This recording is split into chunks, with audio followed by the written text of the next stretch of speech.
Derrière ces murs, une visite très privée d'Audi Brussels.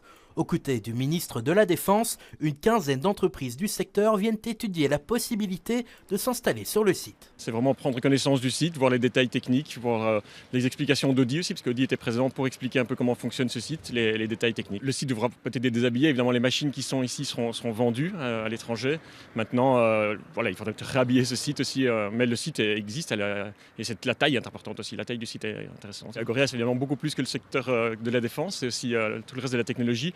Et j'espère bien que nos entreprises seront intéressées par ce site, oui. Il y a beaucoup de potentiel sur ce site. Un potentiel convoité par plusieurs secteurs autres que la défense. Je ne vais pas rentrer dans les détails, mais il y a encore différents scénarios. Et on va les étudier et voir par après quel est notre scénario préféré. La décision sera longuement discutée entre la direction d'Audi Brussels, mais aussi les différents niveaux de pouvoir impliqués. On va faire un groupe de travail au sein du cabinet du Premier ministre avec tous les ministres concernés, avec, j'espère, si vite possible, le ministre-président de Bruxelles, le nouveau ministre-président de Bruxelles, on verra.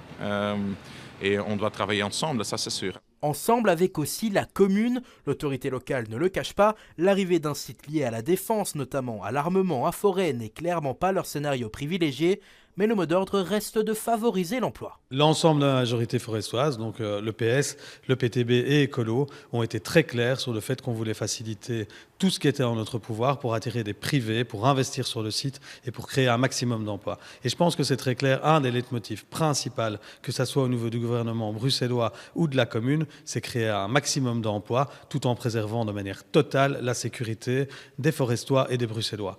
Et donc le secteur en question, ça peut être dans tous les secteurs, on verra ce qu'ils produisent. Que ce soit dans la défense ou un autre secteur, Audi Brussels et les autorités espèrent trouver un repreneur d'ici 2 mois.